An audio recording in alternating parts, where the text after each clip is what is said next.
Le monde du temps réel, par Christopher Priest. Ceci n'a aucun rapport, mais illustre bien l'attitude pédante et molle à l'égard de la vie que nous avons tous fini par avoir dans l'observatoire. Les cabines de l'observatoire ont été construites sur la périphérie, de manière que chacune ait au moins une paroi contre le vide. Comme le laboratoire est déplacé d'un endroit à un autre, des tensions structurelles apparaissent sous forme de fissures dans la coque extérieure. Dans la cabine que je partage avec ma femme Claire, il y a 23 fissures et chacune pourrait drainer tout l'air de notre cabine si elle n'était pas périodiquement vérifiée et recellée. Ce nombre de fissures est assez typique. Il n'y a pas une cabine qui n'en ait au moins une demi-douzaine. Chez nous, la plus large s'est produite une nuit alors que nous dormions, et malgré nos systèmes d'alarme à la réduction de pression, nous étions déjà dans un état d'hypoxie avancé quand on nous réveilla. Cette fissure affecta en même temps plusieurs autres cabines, et ce fut à la suite de cet incident qu'un certain nombre d'entre nous proposèrent d'abandonner complètement la section d'habitation et de coucher dans une des salles communes. L'idée en resta là. Dans l'observatoire, nous souffrons de deux maux, l'ennui et la léthargie. Torrenson entra dans mon bureau et plaqua sur ma table un rapport dactylographié. C'était un grand type laid et malgracieux. Il a beaucoup participé au côté social de la vie dans l'observatoire et le bruit court qu'il est alcoolique. Dans des circonstances normales, personne ne se soucie de ce genre de choses, mais quand Torrenson est ivre, il devient odieux et bruyant. À part ça, il est lent, lourd, virtuellement sans réaction. La vie que nous avons tous fini par avoir dans l'observatoire. Tenez, me dit-il, le cycle de reproduction observé chez un des échinodermes. Ne prenez pas la peine d'essayer de le comprendre. Vous saisirez l'ensemble. Merci, répondis-je. J'ai fini par m'habituer au snobisme intellectuel de certains des savants. Je suis le seul néo-spécialiste de l'observatoire. Je dois en prendre connaissance aujourd'hui, demandai-je. À votre aise, je suppose que personne n'est pressé. Je m'en occuperai alors demain. Ok, dit-il, et il tourna les talons. J'ai là votre feuille quotidienne, vous la voulez? Il revint vers moi. Donnez toujours. Il la parcourut d'un air indifférent, son regard courant rapidement sur les 2 ou 3 lignes de graphique. J'observais son expression sans trop savoir ce que j'essayais d'y deviner. Certains membres du personnel ne lisent pas les reproductions observées chez un des échinodermes. Ne prenez pas la peine d'essayer de le comprendre. Vous saisirez l'ensemble. Merci, répondis-je. J'ai fini par m'habituer au snobisme intellectuel de certains des savants. Je suis le seul néo-spécialiste de l'observatoire. Je dois en prendre connaissance aujourd'hui, demandai-je. À votre aise, je suppose que personne n'est pressé. Je m'en occuperai alors demain. Ok, dit-il, et il tourna les talons. J'ai là votre feuille quotidienne, vous la voulez? Il revint vers moi. Donnez toujours. Il la parcourut d'un air indifférent, son regard courant rapidement sur les 2 ou 3 lignes de graphique. J'observais son expression sans trop savoir ce que j'essayais d'y deviner. Certains membres du personnel ne lisent pas les feuilles en ma présence, mais les plient, les fourrent dans leur poche et en prennent connaissance en privé. C'est la procédure normale. Mais tout le monde n'a pas les mêmes réactions. Torrenson avait peut-être moins de sujets d'inquiétude chez lui, ou s'y intéressait moins que d'autres. J'attendis qu'il ait fini, puis je lui dis « Marriott était là. Il m'a annoncé qu'un incendie a fait 700 morts à New York. » Une lueur d'intérêt passa dans les yeux de Torrenson. « Oui, j'en ai entendu parler. Vous n'avez pas d'autres détails? » « Non, rien que ce que Marriott m'a dit. Je crois que ça s'est passé dans une tour locative.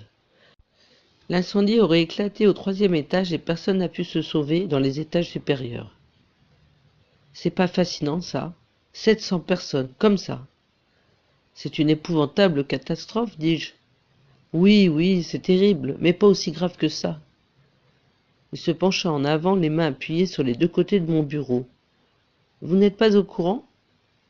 Il y a eu une émeute quelque part en Amérique du Sud, en Bolivie, je crois.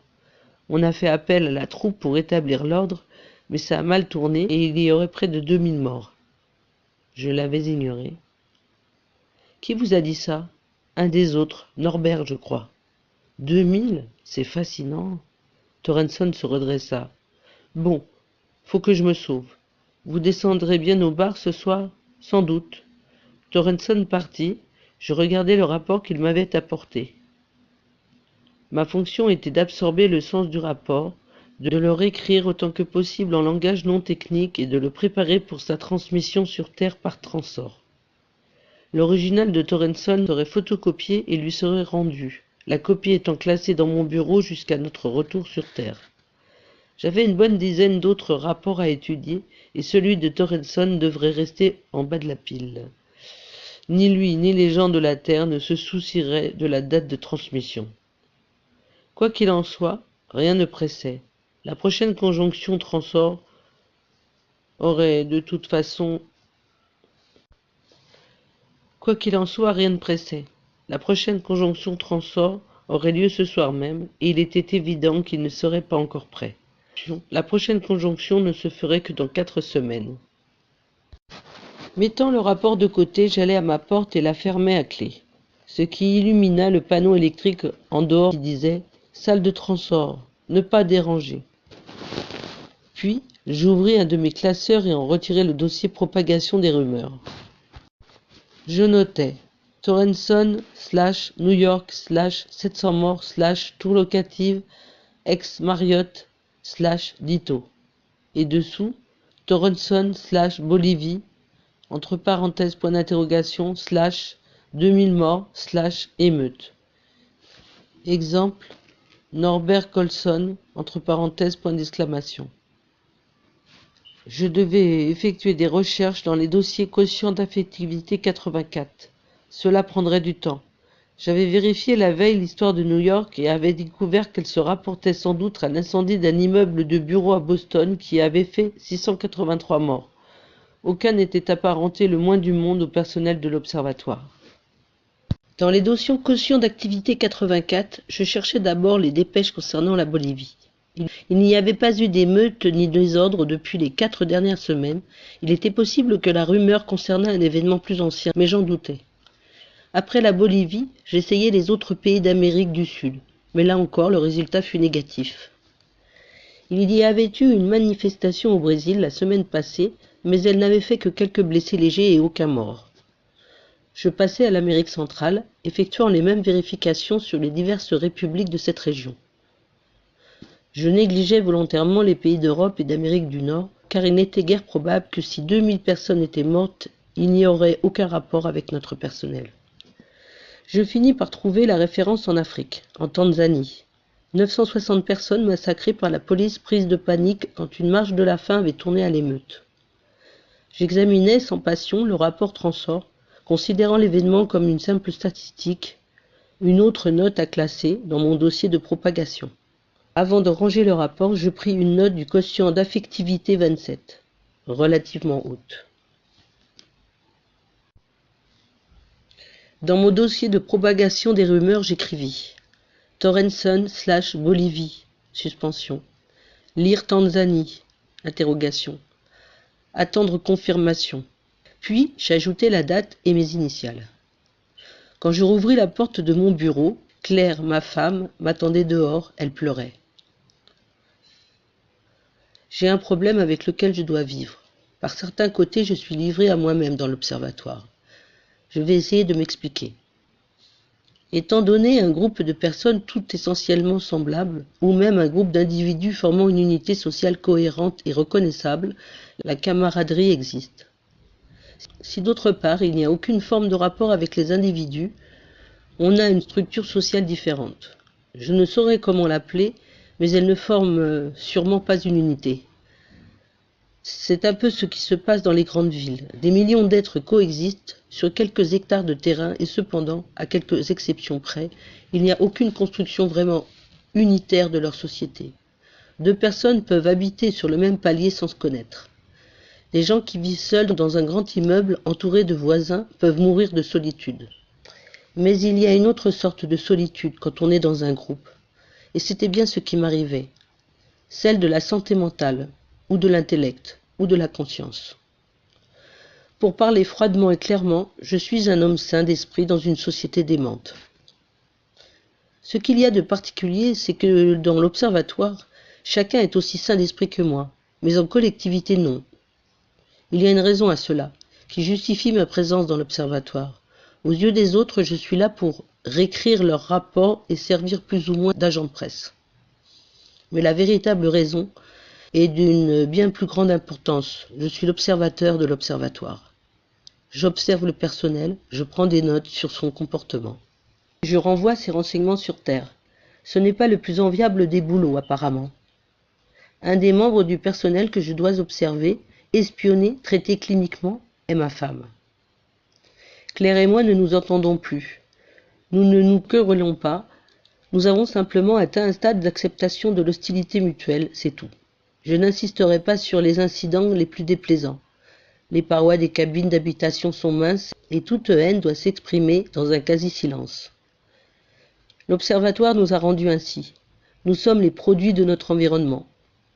Avant l'observatoire, nous vivions tous les deux en paix. Peut-être le pourrons-nous de nouveau quand nous serons rentrés chez nous. Mais pour le moment, les choses en sont là. J'en ai assez dit. Mais Claire pleurait, et c'était vers moi qu'elle venait. J'ouvris la porte et la fis entrer. « Dan » s'écria-t-elle, « ces enfants, c'est horrible !» Je compris tout de suite. Lorsque Claire vient à mon bureau, je ne sais pas toujours au premier abord si elle vient comme ma femme ou comme un membre du personnel. Cette fois, c'était la seconde solution. « Je sais, » dis-je d'une voix aussi apaisante que possible, mais tout ce qui est possible de faire sera fait. Je me sens si inutile ici, si seulement je pouvais faire quelque chose. Comment les autres prennent-ils la nouvelle ? Elle eut un mouvement d'épaule. C'est Mélinda qui me l'a annoncé. Elle avait l'air très bouleversée, mais pas autant que toi, bien sûr. Mais aussi, elle n'a jamais eu comme toi à s'occuper d'enfants. Je m'étais douté que l'histoire des réfugiés traumatiserait Claire quand elle l'apprendrait. Avant de venir avec moi à l'observatoire, elle avait été assistante sociale. Maintenant, elle devait se contenter d'étudier les enfants humanoïdes de l'extérieur. « J'espère que les responsables sont satisfaits, dit-elle. « Mais as-tu appris de nouveaux détails, demandai-je. « Non, mais Belinda me dit que Jackson, le médecin qui travaille avec elle, lui a assuré que les autorités de Nouvelle-Zélande faisaient appel aux Nations Unies. » Je hochai la tête. J'avais appris la même chose dans le matinée de Clifford Macking, l'arachnologue. Je m'étais attendu à ce que de plus amples détails fissent déjà le tour du personnel. « Tu as entendu parler de l'incendie de New York ? » « Non. » Je lui en parlais, répétant ce que Torrenson m'avait dit. « Quand je me tue, elle resta un moment figée, tête basse. « Si seulement nous pouvions rentrer à la maison, murmura-t-elle enfin. « Jamais ? Je ne sais pas, il paraît. On dit que les choses vont plus mal, bien plus mal que ce qu'on veut bien nous apprendre. » Je me surpris à abandonner mon rôle de mari pour redevenir l'observateur. « Que veux-tu dire ? Qu'il existe une espèce de censure ?» Elle hocha la tête. « À part que je ne vois pas dans quel mal il y aurait à ce que nous sachions ce qui se passe. » « Eh bien, voilà ton meilleur argument contre la censure. » Elle hocha de nouveau la tête. J'avais sur mon bureau une petite pile de feuilles quotidiennes non réclamées. Je comptais la laisser grossir pendant quelques jours et puis les remettre moi-même en main propre. Mais ça ne me disait rien. L'attitude de certains membres du personnel à l'égard des feuilles était déjà assez négligente, et s'ils se mettaient dans la tête que je les leur apporterais moi-même, ils ne se donneraient plus la peine de venir les chercher. Le plus négligent était Mike Kirrell, qui n'était jamais venu, à ma connaissance, chercher lui-même ses feuilles. C'était un célibataire maussade qui m'avait dit une fois que ses parents étaient morts quand il était enfant, qu'il n'avait personne pour recevoir de ses nouvelles, alors pourquoi nous occuper de ses feuilles ? Il était vrai que ces feuilles quotidiennes contenaient le moins de nouvelles, mais l'expérience ne servirait à rien si tout le monde ne prenait pas ces feuilles. Je feuilletais la pile devant moi. Il y en avait 11 pour Mike, 2 ou 3 autres qu'on m'avait réclamées, et celle de Sébastien, le seul homme qui soit mort dans l'observatoire jusqu'à présent. La mort de Sébastien avait été un des facteurs imprévus, et je n'avais aucun moyen de déprogrammer l'ordinateur du bord. Sur le simulateur à temps réel, là-bas, sur Terre, l'identité de Sébastien avait été supprimée. Une fois par 24 heures, l'ordinateur imprimait les feuilles de nouvelles quotidiennes, une pour chaque personne du bord. On avait dit au personnel que les nouvelles arrivaient tous les jours par transport, mais ce n'était pas vrai.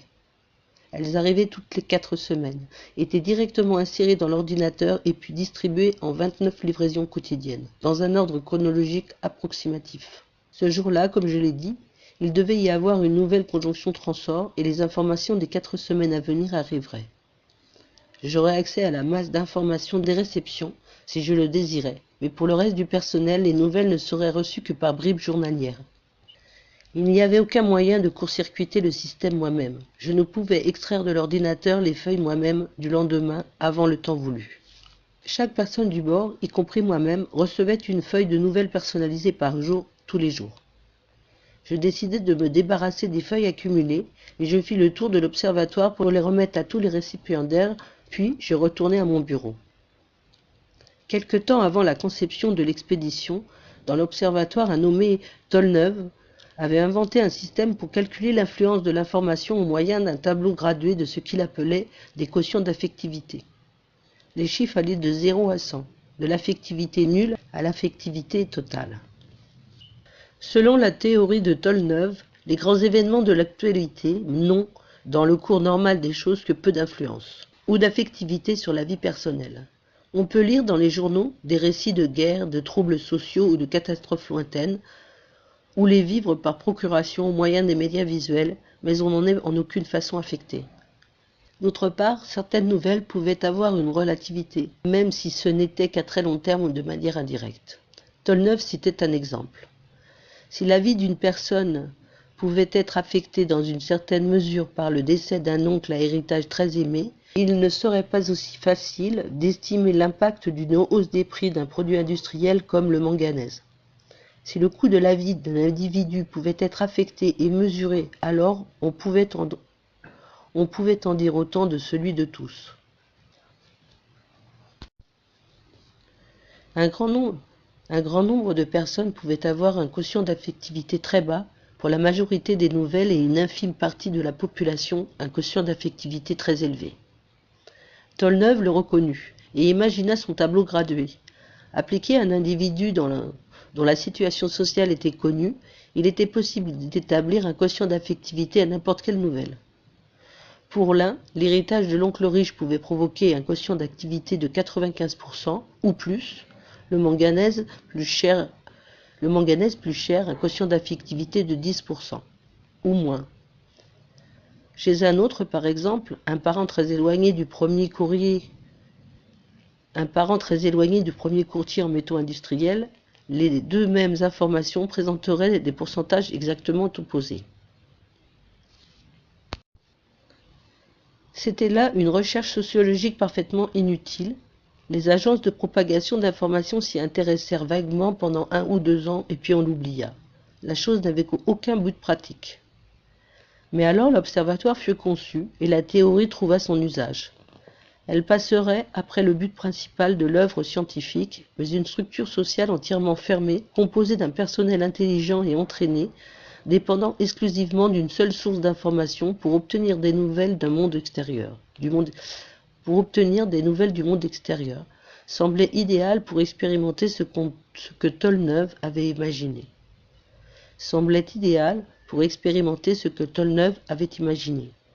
L'intention était la suivante. Quel serait précisément son effet sur une communauté privée de nouvelles ?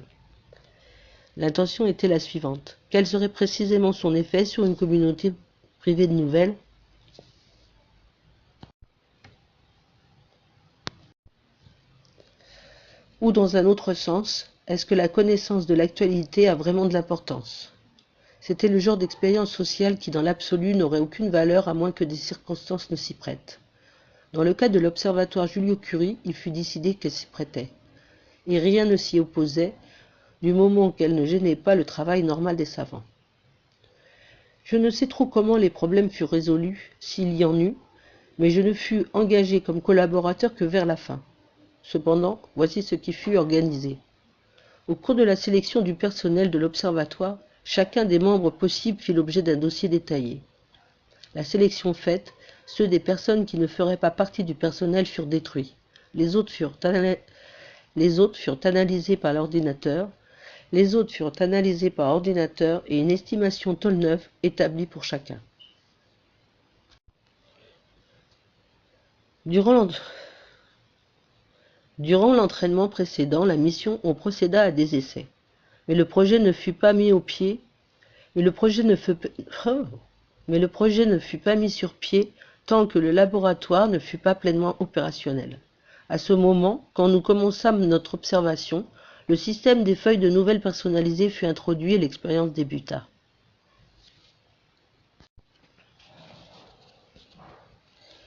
La feuille de nouvelles de chaque personne ne comportait que les informations dont le quotient d'affectivité était de 85% ou plus pour 85% ou plus pour cette personne.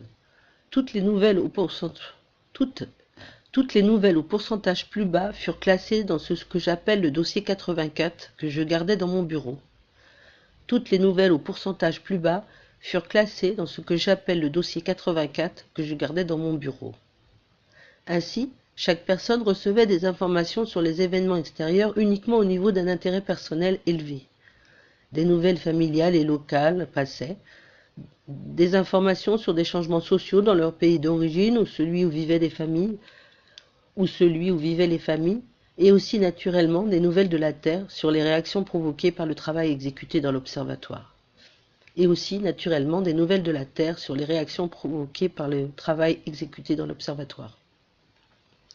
Mais les informations plus générales, événements nationaux ou internationaux, résultats sportifs, catastrophes, bouleversements politiques, faits divers, tombaient dans le dossier 84.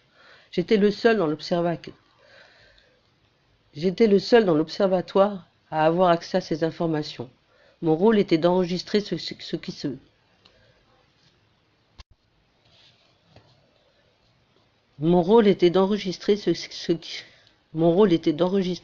se passait et de transmettre ces renseignements à la Terre.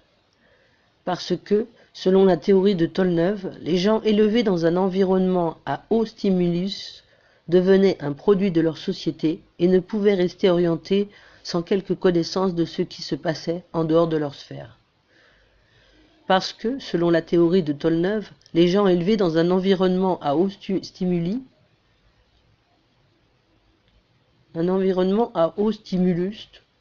devenaient un produit de leur société et ne pouvaient rester orientés sans quelque connaissance de ce qui se passait en dehors de leur sphère.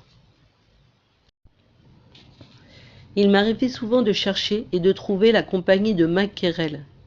Bien qu'il fût licencié en bactériologie et fit partie de l'équipe d'observation des micro-organismes, il passait une grande partie de son temps à travailler aux générateurs d'énergie centraux. Cela lui donnait un peu l'allure d'un non-spécialiste, et en fait, nous nous entendions étonnamment bien.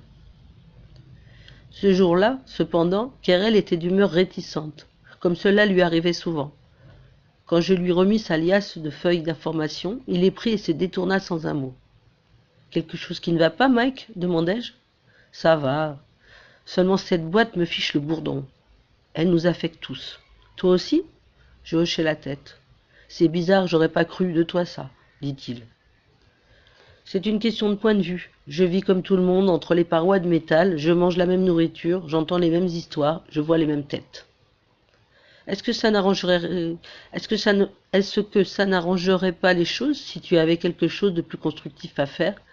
Si tu veux, je pourrais te trouver un boulot dans la recherche. » Sa camaraderie de non-spécialiste n'était que superficielle.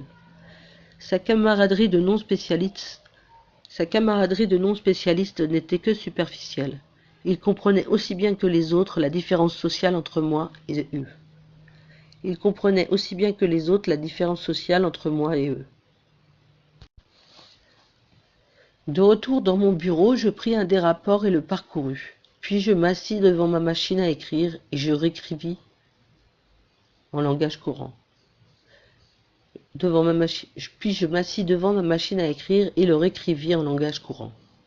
Je me demandais comment Claire et moi nous étions éloignés l'un de l'autre. J'envisageais diverses possibilités.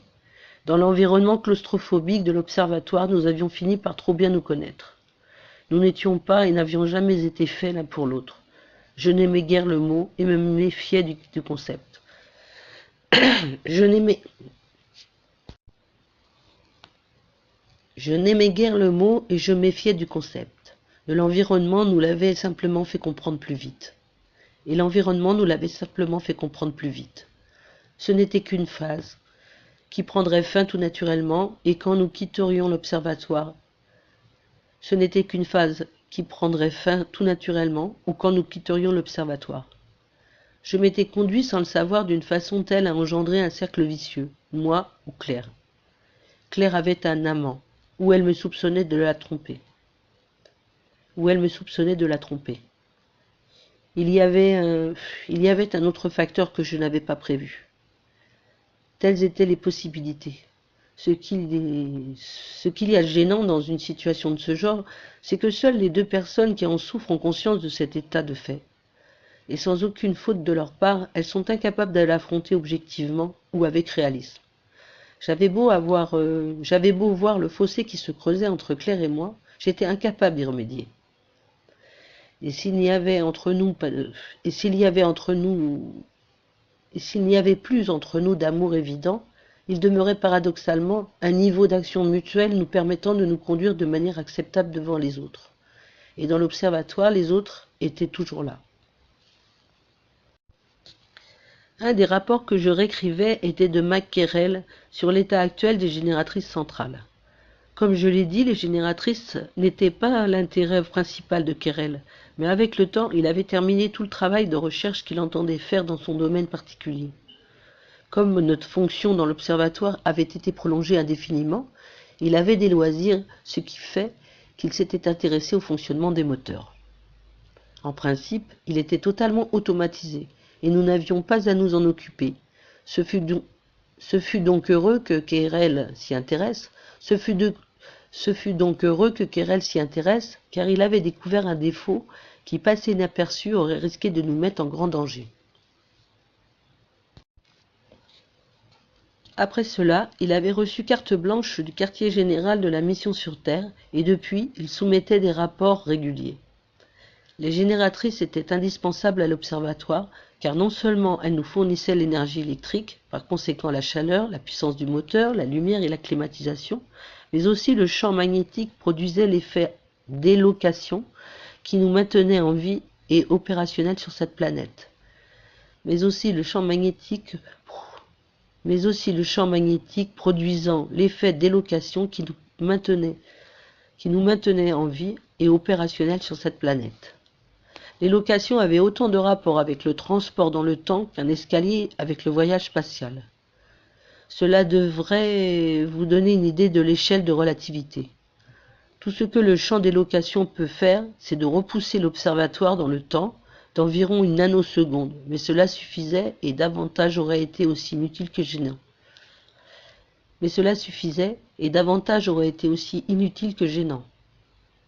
Une nanoseconde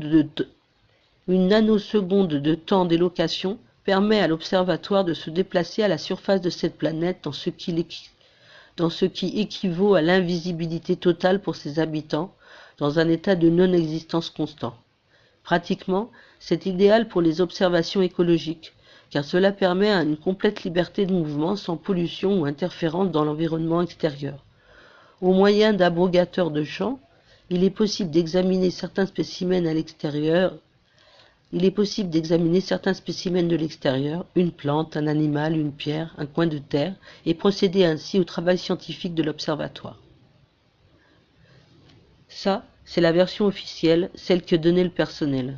Et pour le moment, elle suffit. Le rapport de Kerrell n'était guère plus qu'à relever des indications diverses prises sur l'équipement.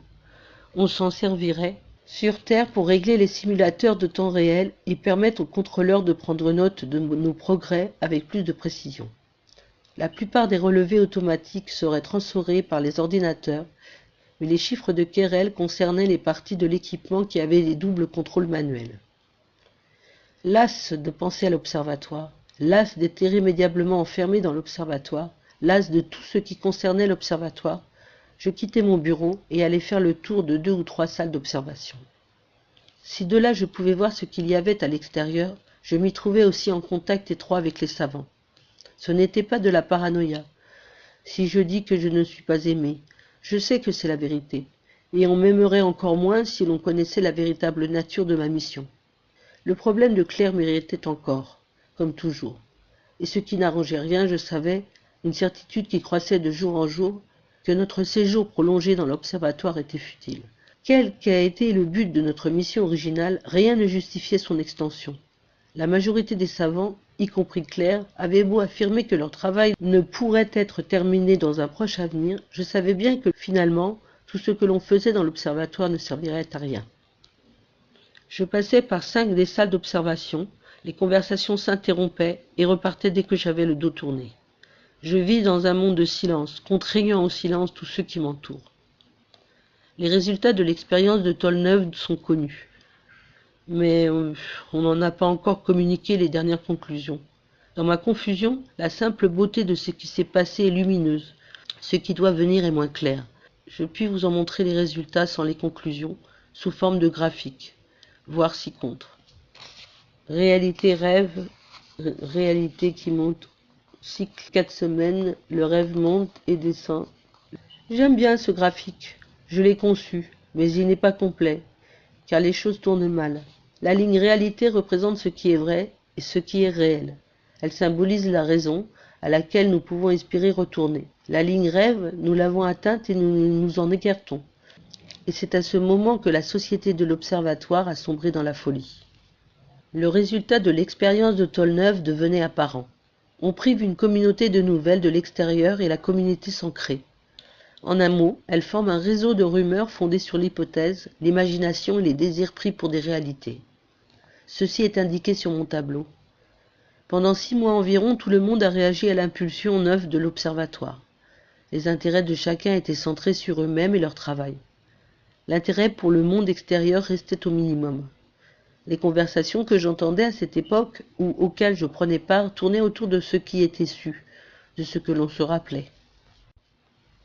Mais au bout de la première année, cycle de 4 semaines numéro 13, la situation avait changé. L'environnement et la société de l'Observatoire ne suffisaient plus à nourrir l'imagination de ces gens hautement intelligents. La curiosité de ce qui se passait sur Terre aboutit à des conversations directes sur le sujet.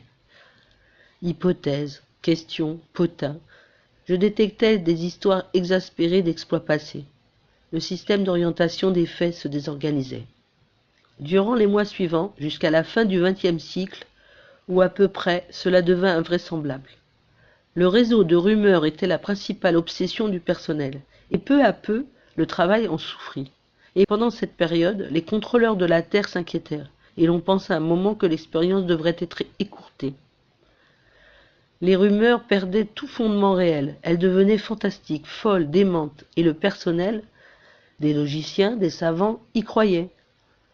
On présentait comme un fait que le noir devenait blanc, que l'impossible devenait possible, que des gouvernements tombaient, que des guerres avaient été livrées et gagnées, que des villes avaient brûlé, que la vie se perpétuait après la mort, que Dieu était vivant, que Dieu était mort, que des continents avaient été engloutis. Ce n'étaient pas les suppositions, ou elles-mêmes qui étaient tellement incroyables, mais la manière dont elles étaient acceptées.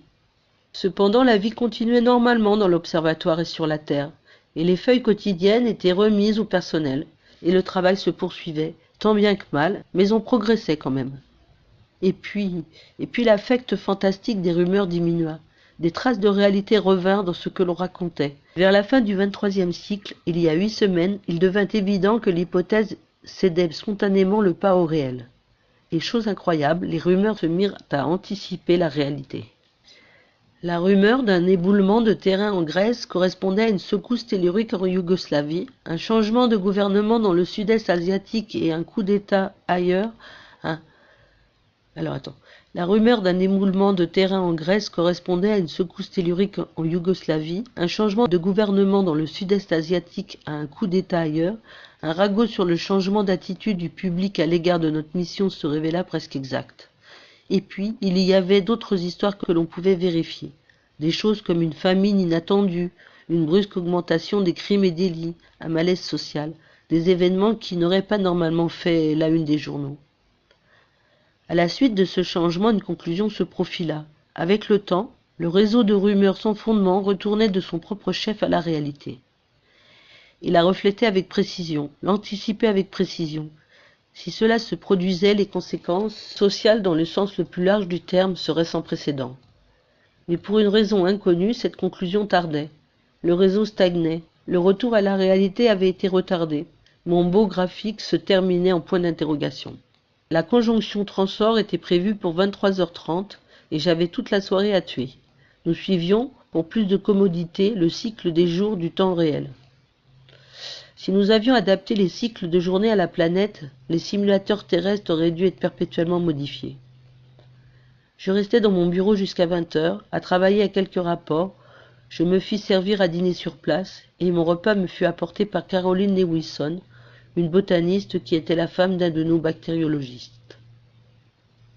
Elle me parla de l'émeute de Bolivie, en précisant qu'un millier de personnes avaient été tuées. C'était presque le chiffre exact, et cela me plut. Je lui annonçai à mon tour l'incendie de New York, mais elle en avait déjà entendu parler. J'avais toujours trouvé curieux que les membres de notre personnel étaient plus aimables avec moi individuellement que dans leur ensemble. C'était cependant conforme au comportement général que j'avais noté, la différence entre les attitudes individuelles ou collectives. Un peu plus tard, je verrouillai mes classeurs, je fermai mon bureau et partis à la recherche de Claire. J'avais tout préparé pour l'instant de la conjonction. Ce que je ne comprenais pas, sur le retard de ce que j'avais conjecturé, c'est-à-dire le retour aux rumeurs fondées sur la réalité, c'était que la plupart des autres facteurs de la théorie de Tolneuf demeuraient valables. Mais les rumeurs n'avaient pas progressé, le personnel continuait de faire courir le même genre de bruit que 8 semaines plus tôt, et il y avait moins d'activité hypothétique. Se pouvait-il que la léthargie qui nous affectait tous eût provoqué un manque d'intérêt pour le monde extérieur ? Si le graphique de mon tableau s'était poursuivi selon mon extrapolation, nous devrions maintenant, à la fin du 25e cycle, avoir de nouveau conscience de ce qui se passait sur Terre. La sensationnelle faculté de prévoir ce qui ne pouvait être connu serait établie. Lorsque j'arrivai au bar, Torrenson tenait le crachoir, il était légèrement ivre. Et je pense que nous ne devrions pas... Il est le seul qui puisse leur parler, je n'ai pas confiance. Il tourna la tête quand je m'approchai de lui. « Tu prends un verre, Dan » demanda-t-il. « Non, merci. Je cherche Claire. Tu ne l'as pas vue ? Elle était ici tout à l'heure. Nous pensions qu'elle était avec toi. » Le groupe de 4 ou 5 hommes entourant Torrenson nous écoutait impassible. « Je viens de quitter mon bureau, dis-je. Je ne l'ai pas vue depuis ce matin. » O'Brien, qui était à côté de Torrenson, hasarda. « Je crois qu'elle est retournée à votre cabine. Elle se plaignait d'un mal de tête. » Je le remerciai et quittai le bar. Je connaissais les maux de tête de Claire. Elle utilisait souvent un symptôme physique mineur pour dissimuler une émotion plus profonde, et si, quand je l'avais vue, elle avait été sincèrement bouleversée, je ne pensais pas que la rumeur de la mort des enfants de Nouvelle-Zélande pouvait encore l'affecter. La réaction de tous les membres du personnel aux histoires qu'il faisait circuler, toutes désastreuses ou importantes qu'elles parussent, était superficielle. Claire n'était pas dans notre cabine, à première vue, depuis que nous l'avions quittée dans la matinée. Rien n'indiquait que Claire y fût revenue. Je fis le tour de l'observatoire, de plus en plus perplexe et surpris de son absence. Il n'y avait pas beaucoup d'endroits où elle pouvait être, à moins qu'elle ne m'évitât volontairement. Je la cherchais dans toutes les salles d'observation, toutes les pièces communes et même finalement du côté des génératrices. Elle était là, avec Mike Kerrell, et ils s'embrassaient. La vérité, c'était que selon toutes les informations, la situation sur Terre était terriblement délicate. Politiquement, le fossé entre l'Est et l'Ouest s'était creusé et dans les territoires non engagés, on se côtoyait les diverses idéologies, la tension montait. Socialement, l'environnement était épuisé. De ce côté-là, c'étaient les pays développés et sous-développés qui s'éloignaient les uns des autres. Quand nous avions quitté la Terre 2 ans plus tôt, la situation était très mauvaise et les choses n'avaient fait qu'empirer depuis. Les récoltes étaient désastreuses partout, l'épuisement du sol et une écologie atmosphérique mal équilibrée étant les facteurs principaux de ces catastrophes. En conséquence, les pays qui n'avaient pas atteint un niveau technique élevé suffisant souffraient de famine et d'épidémies. De vastes territoires avaient été irrigués et cultivés, restaient à l'abandon. Dans les pays développés, le principal problème social était la pollution, suivie de près par les conflits raciaux. Ces facteurs internes aggravaient la situation politique comme internationale. Chaque bloc blâmait l'autre, mais aucun ne pouvait s'aider lui-même, et moins encore ses dépendants économiques. Tout devenait trop complexe. Il y avait trop d'intérêts en jeu dans les nations non engagées. Tout cela se reflétait dans les nouvelles arrivant de l'observatoire. Aucune n'affectait directement les membres du personnel et rien ne figurait dans les feuilles quotidiennes personnalisées. En parcourant mon dossier 84, les 2 douzaines de transports reçus depuis notre arrivée, je pouvais voir les faits s'y refléter. Famine, émeutes, guerre civile, exigences territoriales d'un État sur un autre, déclaration des bandits de l'environnement, qui voyaient ce qui allait arriver mais ne pouvaient rien y changer, catastrophes dans les villes provoquées par l'excès de technologie, guerre de gangs, attentats contre les forces de sécurité, attentats à la bombe, piraterie aérienne, assassinats d'hommes politiques, rupture des relations diplomatiques et des accords commerciaux, course aux armements et par-dessus tout, la certitude que la guerre était inévitable et souhaitée. Et à part moi, personne dans l'observatoire n'avait accès à cette information, et j'avais eu l'impression que les rumeurs la leur feraient paraître, et ce n'était pas arrivé, et je ne savais pas pourquoi. Plus tard, lorsque Claire fut partie, je me retrouvai seule avec Kérel, près des génératrices. La scène qui vient de se passer n'aurait pu avoir lieu que dans l'observatoire. Chacun de nous connaissait les tensions physiques et mentales dont souffraient les autres, car nous étions tous soumis aux mêmes. Je n'étais pas surpris que Claire eût cherché un autre homme, mais j'avais reçu un choc en découvrant que c'était Kérel. Je supposais que l'un et l'autre avaient bien dû comprendre que leur liaison n'aurait pu durer longtemps avant que je la découvre. Il ne pouvait donc y avoir de honte sincère, pas plus qu'il n'avait pu espérer la poursuivre quand et si nous quitterions l'observatoire. Nous n'avions pour ainsi dire pas parlé. Claire s'était détachée de Kérel. J'avais essayé de la saisir, mais elle m'avait évité. Kérel se détourna et Claire déclara qu'elle montait à notre cabine. Quand elle fut partie, j'allumai une cigarette. « Il y a combien de temps que ça dure ?» demandai-je, conscient de l'honneur que le temps conférait à la phrase éculée. « Ça n'a pas d'importance, répondit Kérel. Pour moi, si. Longtemps, 7 semaines. Seulement, vraiment ? Qu'est-ce que tu veux dire ? 7 semaines. Tu sais que c'est de ta faute, Dan. Claire souffre de ce que tu lui fais. Qu'est-ce que tu veux dire ? Il ne répondit pas et alla s'asseoir sur le coin du capot d'une des machines. Autour de nous, les génératrices ronronnaient. « Allez, insistai-je, que veux-tu dire ? » « Claire te le dira. Moi, je ne peux pas. »« Qui a commencé ? Demandai-je. Toi ou Claire ? » ?»« Elle. Mais c'est à cause de toi. Elle m'a dit que c'était par réaction contre toi. »« Et ça ne t'ennuie pas d'être utilisé comme ça ? » Il ne dit rien. Je n'étais pas assez aveugle pour m'imaginer que lorsqu'une trahison brise un ménage, les 2 conjoints ne sont pas également fautifs. Encore que le ressentiment de Claire dont parlait Kérel m'échappa tout à fait. Je n'avais rien fait à ma connaissance pour provoquer une telle réaction. À ce moment, Claire revint dans la salle de génératrice en compagnie d'André Jensen, le chef écologiste de l'observatoire. Il salua Kérel de la tête puis il se tourna vers moi. « Kérel vous a dit ? Quoi donc ? » ?»« Non, intervient Kérel, le moment n'est pas particulièrement bien choisi. » Malgré la situation, la litote m'amusa. Je demandai à Jensen. « Vous étiez au courant de ça ? » J'ai l'impression que nous parlons de 2 choses différentes. Je m'étais bien demandé quel rapport Jensen pouvait avoir avec l'histoire entre Kérel et ma femme. Kérel sauta de son perchoir et se dirigea vers la porte. « Excusez-moi de me défiler comme ça, dit-il, mais ça suffit pour une journée. » Je le suivis des yeux assez ahuris. On aurait remarqué qu'en décrivant le travail dans l'observatoire, je me suis montré très circonspect quant aux détails. Il y a des raisons à cela. On pourrait dire par exemple que dans un environnement où votre entière existence tourne autour d'une seule activité telle que l'étude scientifique d'une planète étrangère, votre comportement ne peut qu'être fortement influencé par ce qui se passe. Je me suis volontairement écarté dans ce récit de l'excitation du personnel aux découvertes de minéraux, de bactéries et des diverses formes de vie supérieure.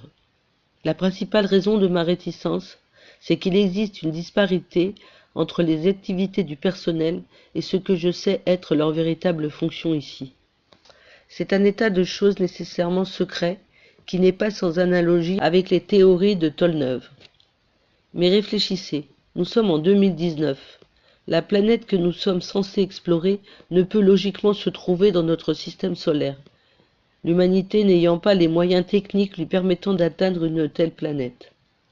Un vide entoure notre observatoire, indiscutablement comme peuvent en témoigner continuellement les fuites d'air de nos cabines. Et cependant, au dehors, il semble y avoir de la vie. Aucun membre du personnel ne s'est jamais interrogé à ce sujet. Jensen alla à l'interphone et parla pendant quelques minutes à une ou deux personnes. Profitant de ce que nous étions seuls, Claire et moi échangeâmes quelques mots. Au début, elle resta maussade et fermée, et puis elle se détendit et me parla franchement. Elle me dit que depuis plusieurs semaines, elle s'ennuyait. Elle était déprimée, elle se faisait du souci pour moi. Qu'elle avait été incapable de communiquer avec moi, que je refusais de réagir. Elle avait d'abord soupçonné que j'avais une liaison avec une autre femme, mais une enquête discrète l'avait rassurée sur ce point. Elle me dit qu'elle avait été forcée, par l'attitude des autres savants, de s'écarter de moi par certains côtés, et que son attitude personnelle à mon égard avait changé en même temps. Je lui demandai ce qu'elle entendait par là, et elle me répondit que c'était pour cette raison que Jensen était là. Elle me dit que sa liaison avec Kerel était plus ou moins une conséquence de cela, et que si je n'avais pas agi d'une manière aussi secrète, rien ne serait arrivé. « Alors tu crois que je cache quelque chose » m'écriai-je. « Oui, mais ce n'est pas vrai, du moins pas en ce qui nous concerne toi et moi. »« Je ne te crois pas, dit-elle en me tournant le dos. » Jensen reposa le combiné de l'interphone pour la dernière fois et revint vers nous.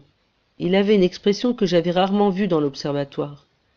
Les visages sont généralement impassibles et maussades, mais celui de Jensen révélait l'intention, le propos délibéré. « Vous recevez ce soir une de vos conjonctions transorts, n'est-ce pas ? » « À 11h30, temps réel, oui. »« Parfait. Dès que ce sera fini, nous quitterons l'observatoire. Vous nous accompagnez ?» Je le regardais avec stupéfaction. Ce qu'il venait de dire équivalait presque à une trahison de sa propre identité. Il était impossible que lui ou aucun autre membre du personnel pût concevoir l'idée de quitter l'observatoire.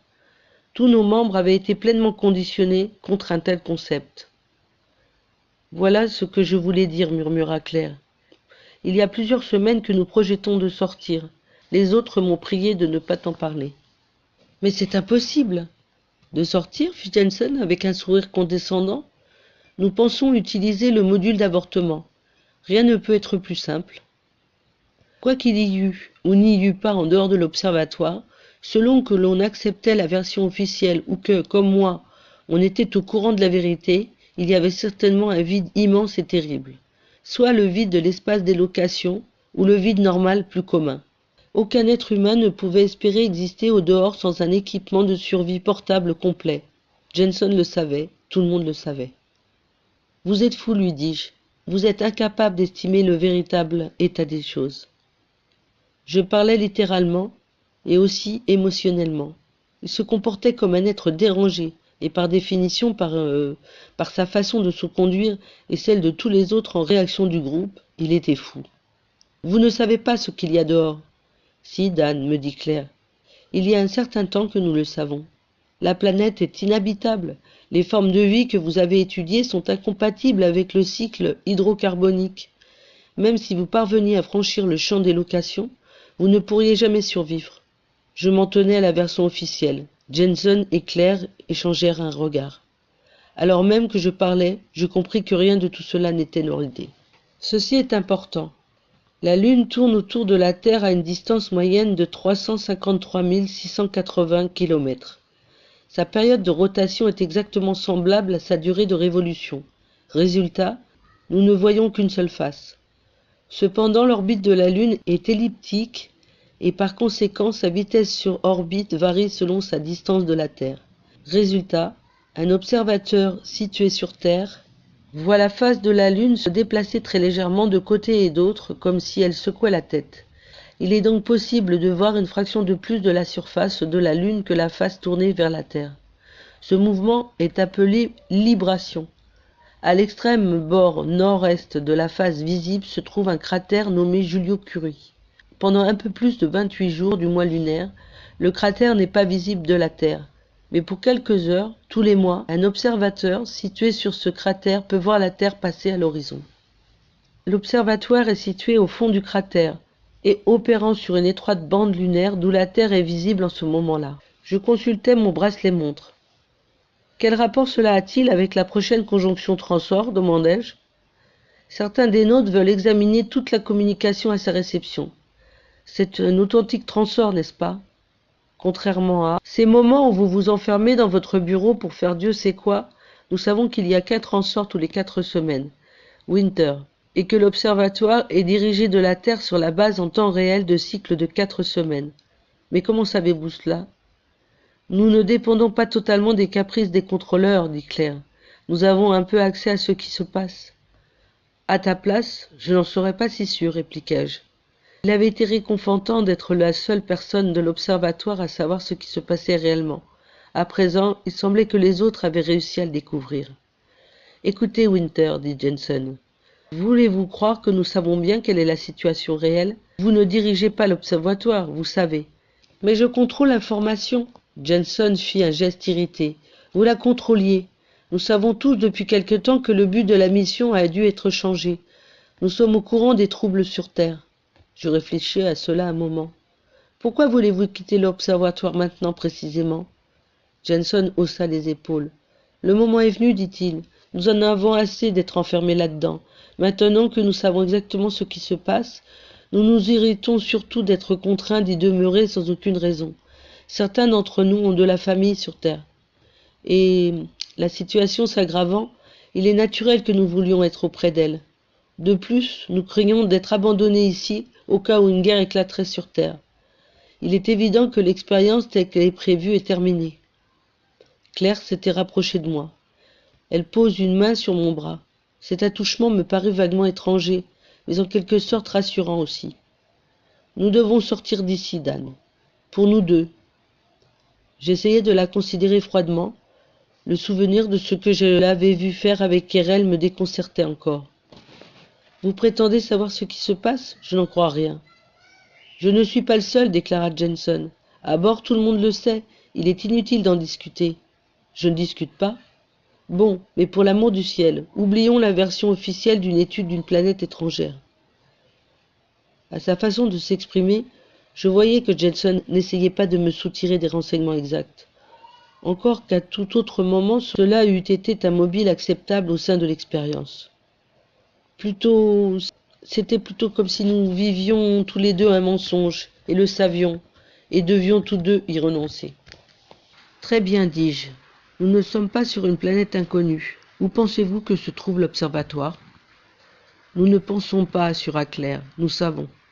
Nous savons, reprit Jensen, que nous devons croire à une série de réactions implantées à des stimulations préprogrammées, que les rapports scientifiques que nous vous donnons à transmettre à la Terre sont en fait examinés pour déterminer comment nous avons réagi plutôt que pour connaître nos réactions.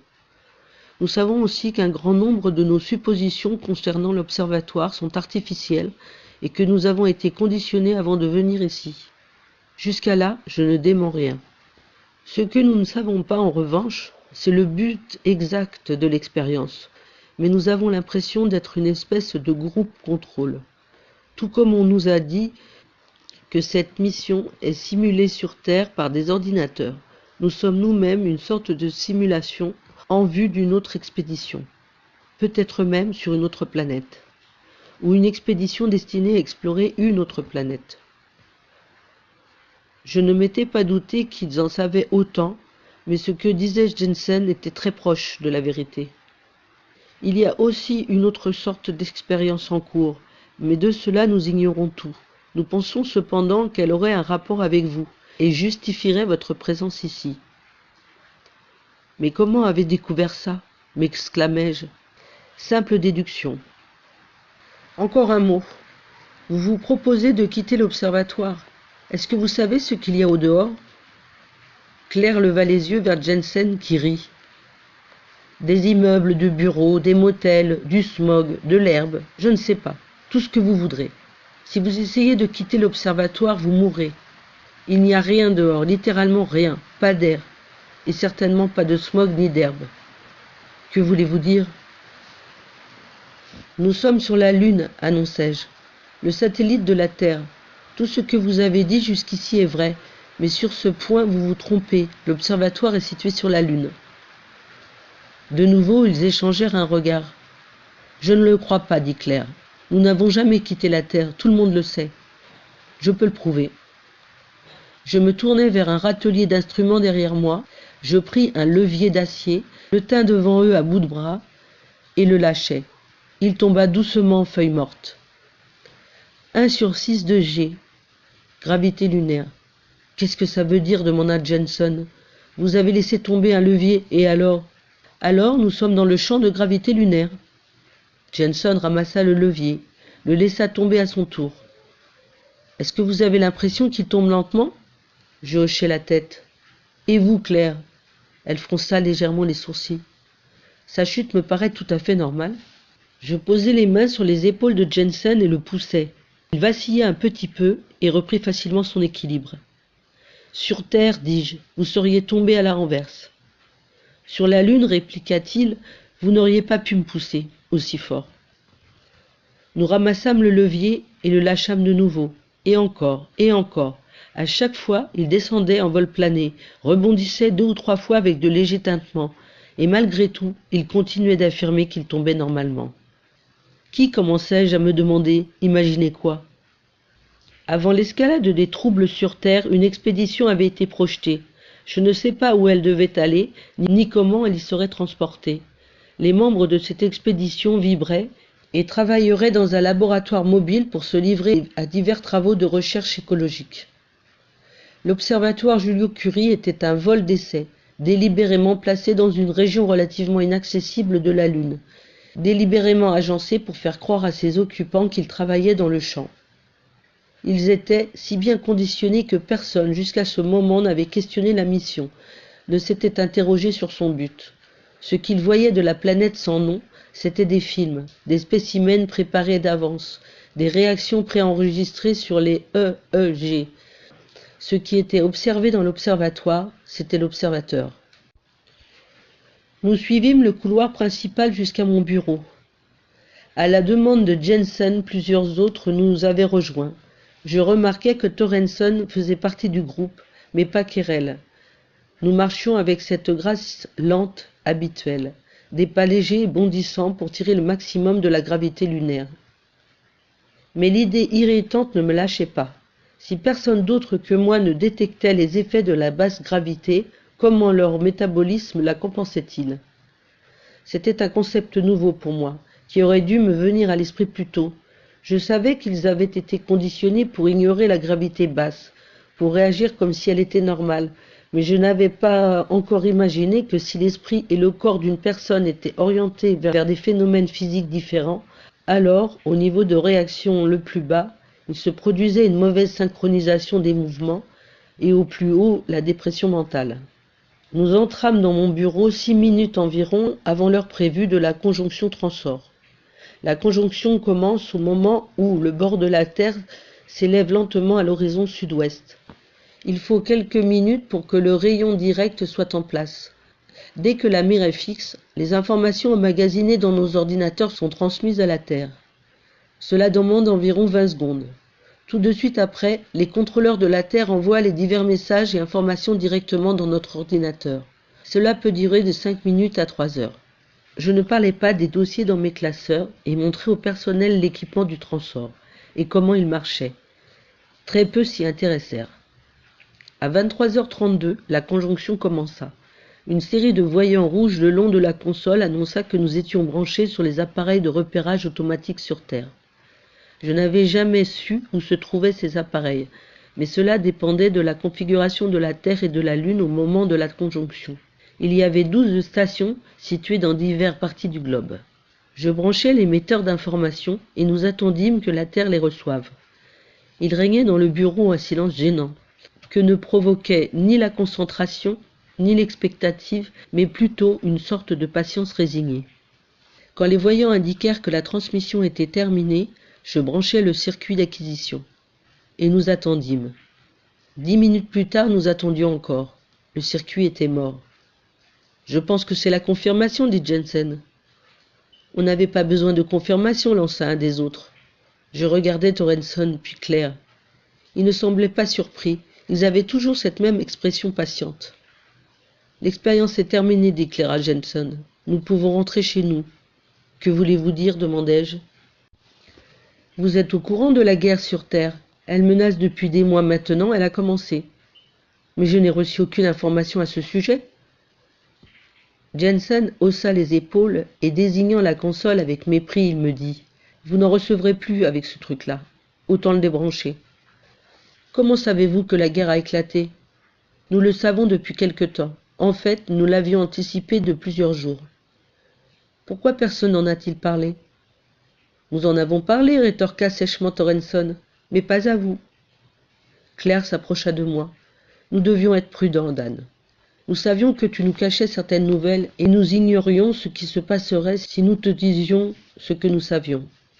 Merci, Claire. Dans un des flancs de l'observatoire, il y a un tunnel assez grand pour contenir tout le personnel à la fois. C'est le module d'avortement.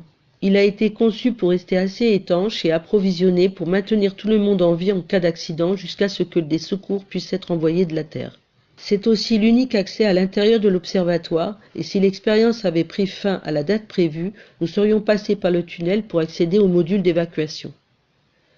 Nous vérifions périodiquement la pressurisation et les provisions du tunnel, et tout le monde à bord de l'observatoire sait comment le faire marcher. Nous sortons, dit Jensen. Vous ne pouvez pas. Les autres se regardèrent entre eux. Deux des hommes se dirigèrent vers la porte. Nous avons une alternative, reprit Jensen. Nous pouvons mourir ici, ou nous pouvons sortir. Nous ne savons pas quelles sont les conditions dehors. Il y a probablement un taux de radioactivité élevé. Mais ce que nous savons, c'est que l'observatoire est situé quelque part sur la Terre. La nuit dernière, nous avons voté, et il a été décidé à l'unanimité que nous ne resterions plus ici. Et toi, Claire? Je pars aussi. Assis à mon bureau, je contemplais le dossier 84. Tout y était. Toutes les pièces qui formaient l'image d'un monde qui se suicidait. J'avais eu toutes ces pièces en main, mais le personnel ne les connaissait pas. Et pourtant, cette absence même d'information avait engendré une prise de conscience de son existence. Et ils avaient su ce qui se passait, mais pas moi. Je songeais à mon tableau qui, si je l'avais terminé, serait retourné à la ligne de la réalité à peu près à cette date. Je comprenais ce qui clochait dans mon graphique. Le fait que le personnel m'avait délibérément exclu de la plus importante des rumeurs. Que tandis que les bruits qu'il faisait courir se rapprochaient de plus en plus de la réalité, il ne me les avait plus communiqués. Ainsi, ils avaient construit la réalité à partir d'hypothèses, de la manière que j'avais prévue sans oser y croire. Jensen revint dans mon bureau 1 heure plus tard. « Allez-vous nous accompagner, Winter ?» demanda-t-il. Je secouai la tête. « Vous ne savez pas ce que vous faites. Vous allez sortir de ce tunnel dans le vide lunaire. Vous mourrez instantanément. Mais vous vous trompez sur cela et sur d'autres choses. Vous dites que nous avons été conditionnés, et nous voulons bien le croire, mais vous, comment pouvez-vous être sûr que tout ce que vous pensez de l'observatoire est exact? Mais je le sais, et un fou sait qu'il est la seule personne saine d'esprit, si vous voulez. Jensen me tendit la main. Eh bien, nous nous reverrons dehors alors. Je ne partirai pas. Pas maintenant peut-être, mais plus tard. Je secouai la tête avec véhémence. Claire part avec vous? Oui. Voulez-vous lui demander de venir ici un instant? Elle est déjà dans le tunnel. Elle a dit qu'il valait mieux ne pas vous voir pour le moment. Je lui serrai la main et il sortit du bureau. Il y a quelques minutes, je suis allé dans le tunnel d'avortement. La porte extérieure était ouverte, le tunnel vide. J'ai refermé la porte avec la télécommande et repressurisé le tunnel. J'ai fait tout le tour de l'observatoire, m'assurant que j'étais seul. Tout est silencieux. Je suis assis à mon bureau devant mon dossier 84. De temps en temps, j'en prends une partie, j'allonge le bras et je la regarde tomber lentement sur le sol. Ses mouvements sont gracieux, très doux. Je pourrais les observer pendant des heures.